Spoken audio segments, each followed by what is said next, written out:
Hello everyone, it's Bennet, one of the hosts of Theory Night in Canada. Due to popular demand and a general belief that everyone should understand Marx's arguments, even if they aren't communist, I've decided to throw together a video series summarizing the first volume of Capital. The format of this series will be one part per video, going chapter by chapter, within each part, and giving a brief overview of the arguments made in each chapter. Hopefully, by the end of this series, you will have a greater appreciation for Marx's arguments and stronger understanding of his critique of capitalism.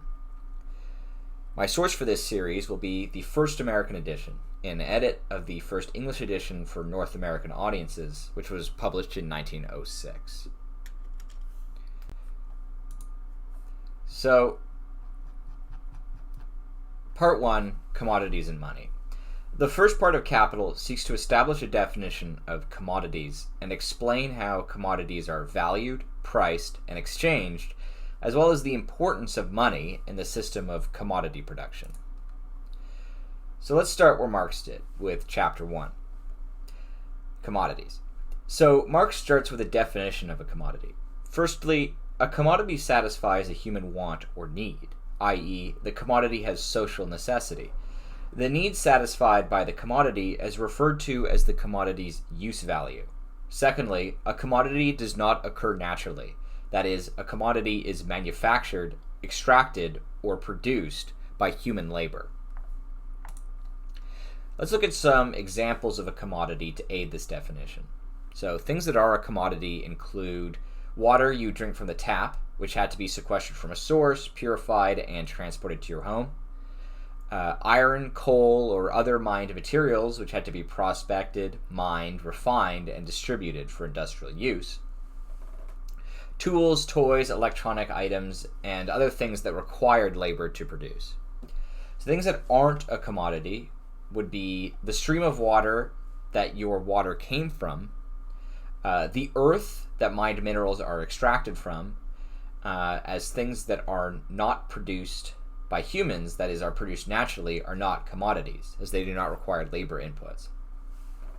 Secondarily, things that do not fulfill a specific use value are not commodities. For example, a ball of mud that a person gathers up from the ground and shapes in their hand is only a commodity if balls of mud have specific social use value. Specific social use value. There is a problem with use value, however. The main issue is that use value is hypothetical, unknowable, and different from person to person.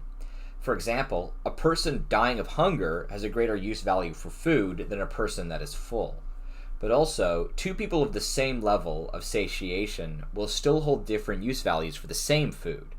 Consider that if I like lasagna and my dining companion hates it, the menu price of lasagna at the restaurant we're dining at is no different for each of us, even though I have a higher use value for lasagna than she does.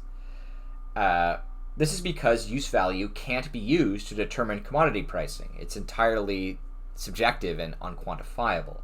And despite what classical economists claim, it usually is not used to determine pricing.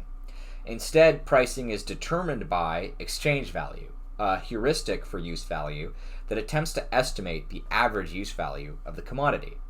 So how, then, is exchange value calculated? Marx proposes in this chapter his version of the labor theory of value. It's important to note that Marx did not invent the labor theory of value, as many people assume. Adam Smith is generally credited with that.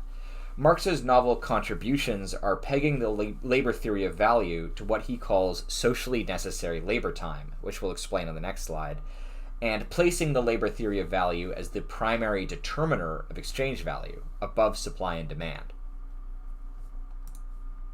So, let's take a quick aside to discuss the concept of socially necessary labor time, as it is critical to understanding the labor theory of value. Marx defines the socially necessary labor time as the average time to produce an article of average quality in the normal conditions of production and with the average degree of skill and intensity prevalent at the time the item is produced. First of all, it's important to note the language of averages here. Marxism is macroeconomic, meaning it deals with general trends.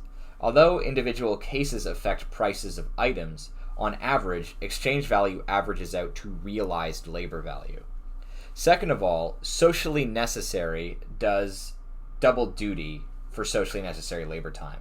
Although not mentioned in this sentence, Marx expands on the concept by claiming that the social necessity, essentially demand, for the particular commodity, further modifies exchange value. If a commodity is overproduced, more labor has been allocated for its production than necessitated by social need for the commodity, causing a reduction in exchange value, which reflects not just the average intensity and productivity, but also the average amount of labor time necessary to meet the social need for this commodity. So, is supply and demand real? Critics and fans of Marx often erroneously believe that Marx wholesale rejects the concept. This isn't really true. Marx acknowledges supply and demand in a roundabout way via the idea of socially necessary labor time of particular commodities. It's better to think of supply and demand as a fluctuation around the true labor value. So let's look at a couple examples of labor theory of value quickly. So here we have a chart showing the price of gold per ounce in US dollars month by month over the last 50 years, so since 1973. So the red line is the real price. As you can see, the price follows a general pattern of periods of equilibria interrupted by spikes in price and then falls in price back to a new equilibrium. So during a period of equilibrium, denoted in blue, technological development of gold mining techniques progresses as normal, decreasing the average labor time of extraction and refining steadily, but more and more gold is depleted, which increases the average labor time of prospecting and digging, as greater depths need to be reached to extract the same amount of gold. These equilibria are periods of normal production, but they are interrupted by sudden spikes, here denoted in black. These black spikes correspond to an increase in average labor time and are caused by a number of factors. The first one, in 1977, for example, was caused by a decline in gold mining in South Africa, which was at the time the world's largest gold producer. Generally, the black lines denote some sort of increase in the labor time necessary to extract gold per unit, such as the depletion of known veins, and therefore a greater necessary time investment in prospecting. Nevertheless, eventually, the new labor time is reached and an equilibrium is reestablished. The rise in gold prices causes an overinvestment in gold mining, i.e. a greater than socially necessary investment of labor time in gold extraction, causing exchange value to fall back to the appropriate equilibrium point after the initial overcorrection. So these falls are denoted in pink. Now, the example Marx actually uses to show how socially necessary labor time affects exchange value is corn production. Imagine that during an average year, farmers can produce an average of 4 bushels of corn. During a favorable year, it becomes twice as easy to grow corn, so the same labor that produced 4 bushels on average now produces 8 bushels on average. The aggregate amount of labor time invested in corn production has remained constant, but the amount of labor time invested per bushel has fallen by half, causing an equivalent fall in exchange value. Similarly, if it becomes twice as difficult to produce corn during an unfavorable year, the amount of labor time that usually produces 4 bushels now produces an average of 2, doubling the socially necessary labor time per bushel, causing a corresponding rise in exchange value. So, a common critique of the labor theory of value as imagined by Adam Smith was the mud pie critique. That is, Adam Smith didn't imagine it, that's what his critics came up with. So, if labor time imbues exchange value, then shouldn't people be willing to pay for balls of mud with no use value, as people need to pick them up and shape them? Marx's correction to the labor theory of value fixes this issue by linking labor theory of value solely to commodities, i.e. man-made objects with use value. The exchange value of a mud pie is 0 because it is not socially necessary, no matter what the labor time investment is. Similarly, things that do have a use value but are not commodities, such as the air you breathe, are not affected by the labor theory of value either.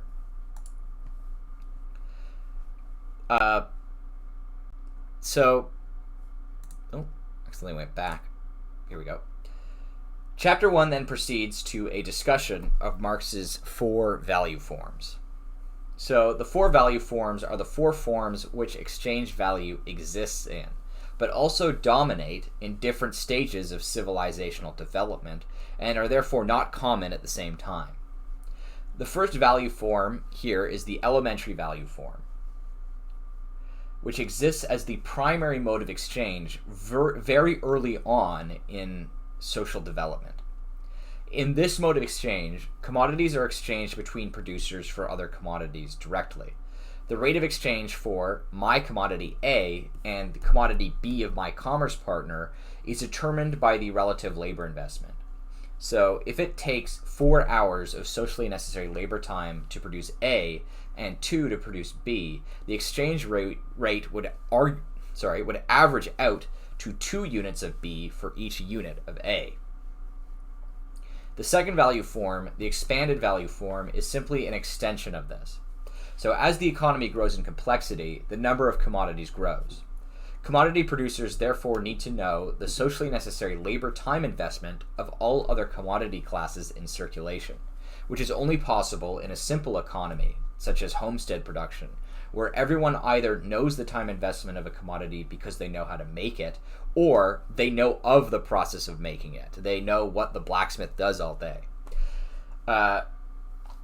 The elementary value form and the expanded value form are essentially barter. But the barter system these represent can't last forever. As civilization develops and the system of commodity circulation grows in complexity and proportion, it becomes impossible for commodity sellers and purchasers to know the relative socially necessary labor time of all commodities. The general value form becomes dominant in this era. In the general value form, one commodity is set aside from regular circulation to act as the standard of exchange. So in this system of A, B, C, etc., we have a fourth commodity, D, which acts as the exchange medium. Traditionally, this commodity has been some type of precious metal, such as gold or silver. The reason for this is that the commodity designated to act as an exchange medium needs to be something that does not have much use value outside of exchange. For example, we can't set cloth to be the exchange commodity because we need cloth to be consumed in the production of clothing. Therefore, the exchange commodity must be something like gold, which has little use value outside of status and exchange. The existence of an exchange commodity such as gold allows producers to only need to know the exchange rate between their commodities and the exchange medium. However, the general value form runs into a problem. Setting a specific exchange commodity limits the denomination of each exchange, as well as prevents the valuation or devaluation of the exchange medium when necessary. If the exchange value is, or the exchange commodity is gold, then there's only a certain sliver size of gold below which it becomes too small to justify exchange, as well as a certain volume of exchange where if I need to buy a lot of stuff, exchanging several tons of gold becomes kind of impractical. So the money form comes into being. The money form replaces the previous exchange commodity as the commodity of exchange. This allows tighter control over valuation of exchange units, as well as allowing for a greater range of exchange denominations. We'll talk about money in more detail in Chapter 3. So let's wrap up Chapter 1 with an interesting concept Marx introduces in this chapter called commodity fetishism. Nowadays, when you hear the word fetish, you think of a sexual paraphilia, such as a foot fetish. But the word had a much different connotation at the time Marx was writing. In the field of religious studies, fetishism referred to a family of faiths, family being in quotation marks as these faiths did not evolve out of one another, practiced by some indigenous groups in Asia, Africa, and the Americas. In a fetishist mode of worship, a man-made object called a fetish is imbued with the spirit of a deity and worshipped as the embodiment of that deity. So in the bottom right of this slide, I've got a picture of one. This one is from the Congo. Marx draws a connection between the fetishist formula of worship and the system of commodity production. In commodity production, commodities have value breathed into them by the labor process, and commodities crystallize and obscure the social relations that went into their production. This is not inherent to the productive process. This does not occur because of some change in the atomic structure of the worked commodity, but because we as a society decide to recognize this at a spiritual level, in a similar way to how fetishist religions produce and worship their fetishes. So that's the end of chapter 1. Let's move on to chapter 2, exchange. This is a much shorter chapter, and I only have 2 slides on it, so let's get to it. As stated before, economies increase in complexity as civilization develops. As a result, the number of classes of commodities increases over time. This necessitates the development of a universal exchange value. Without such an invention, economic and technological development can't proceed after a certain level. Marx also makes very clear that money does have a use value. It is not worthless, as some of his contemporaries, both his enemies and allies, claimed. Its use value is exchange and value storage. Money evolved out of gold.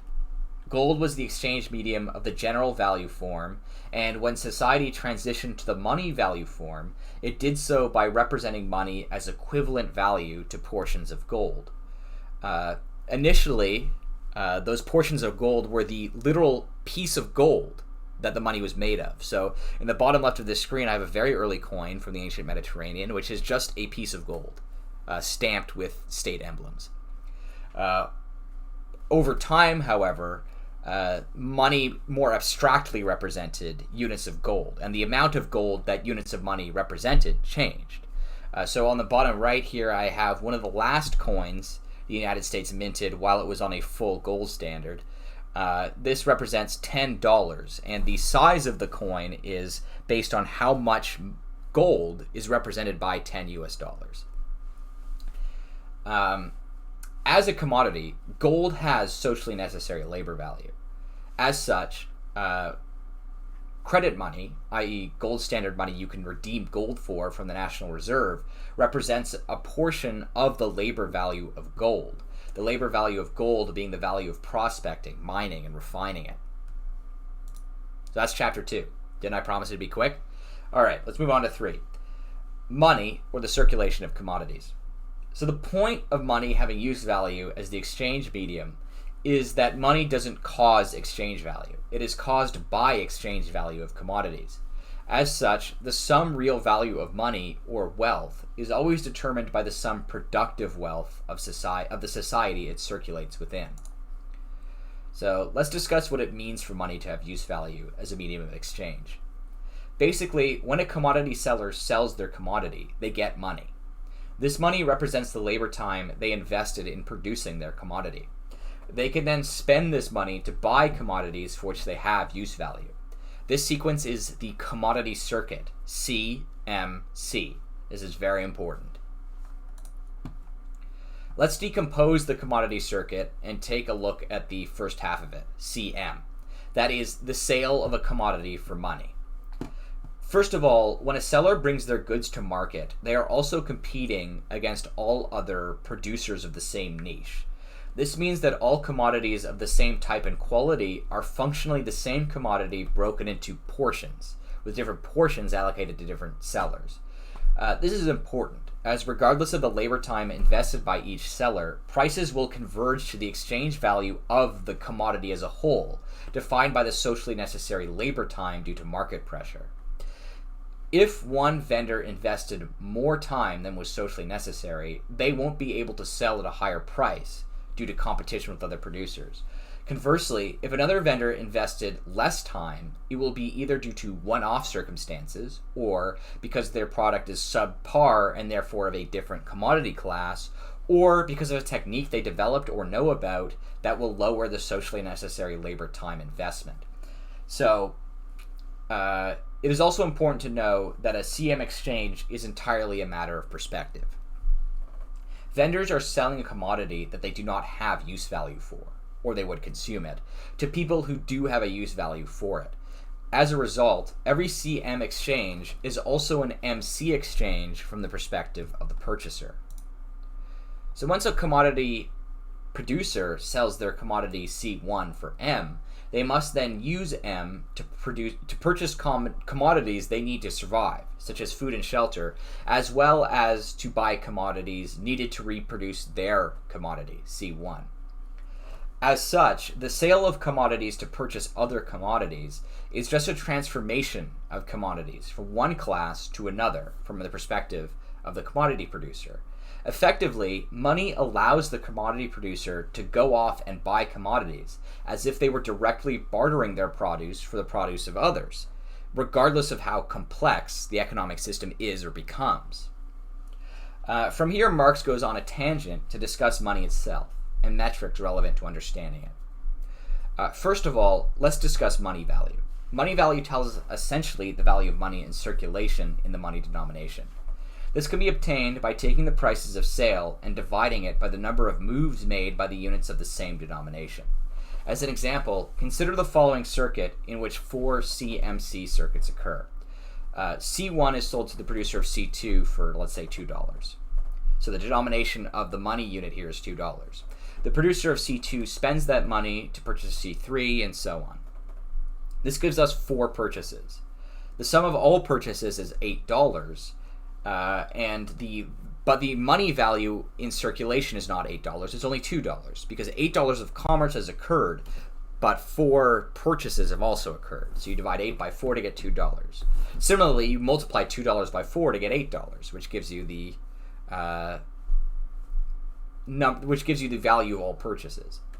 The amount of money unit moves made by the money units is referred to as the money velocity. Money velocity is a useful metric insofar as it allows the estimate of the speed of the CMC circuit and therefore the rate of money and commodity transfer. The money velocity and sum of money value is closely related and mutually dependent. Now, astute observers will notice that much of what I have said is related to or dependent on the gold standard. That is because both for the sake of simplicity and because it was the dominant monetary system at this time, Marx assumes the gold standard throughout Volume 1. Alternate money systems are discussed in Volume 3, so we won't be getting into them for a while. Just be aware that just because we are no longer on the gold standard doesn't mean money doesn't function similarly. The gold standard is what Marx refers to as credit money. That is, money that credits to the bearer a certain unit of gold, and the value of money is therefore relative to the labor value of a single commodity, gold. The fiat system that we currently live under is what Marx refers to as token money, with tokens having value determined more abstractly by social production as a whole, rather than a single commodity such as gold. Finally, Marx talks about hoarding. Hoarding refers to the accumulation of money without the intent to immediately spend it. Hoarding is often a bad word in contemporary economic discussion, but it is actually necessitated by capitalism and commodity production. Consider that money, once obtained, cannot be instantly spent. At the very least in a traditional market, a producer must close up shop and then head to the grocer to obtain food, instead of instantly realizing the money from a sale into necessary commodities. Beyond that, purchasers may be forced to accumulate money for any number of reasons, such as infrequency of production. If I need a certain thing that is only produced once a year, I must hoard money to buy that thing when the time to purchase it comes up. Furthermore, money inherently takes on a secondary and unintentional use value that begets hoarding, due to what it represents, status. Miserly saving up becomes a goal in itself under commodity production due to the psychology of money. Finally, hoarding reduces inflation by providing an exit point for circulating money. As money crystallizes into hoards, it removes money from circulation and offsets devaluation by new gold mined under the gold standard or new money printed under the fiat system. Okay, that's the end of part 1. Thanks for joining me today. Part 2 will hopefully be out soon if you're interested. I've put up this summary slide. Feel free to pause it and read it. Goodbye.